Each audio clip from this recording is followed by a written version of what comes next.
So finally, andito na ako sa may Antipolo. So time check, 7:20.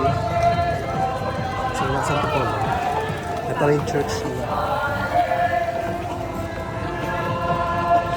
This is the Antipolo Church.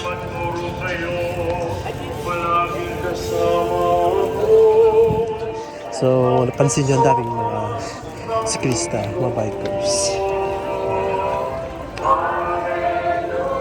So I'm sure galing din sila sa mga sa city, sa Manila.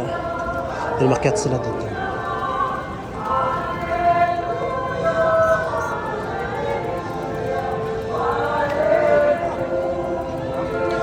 So ito yung Antipolo Cathedral.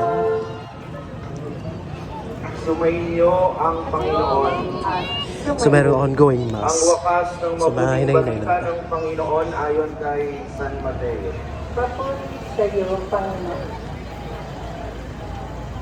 Noong panahong iyon, ang 11 alagad ay nagpunta sa Galilee, bagamat may ilang nag-alinlangan.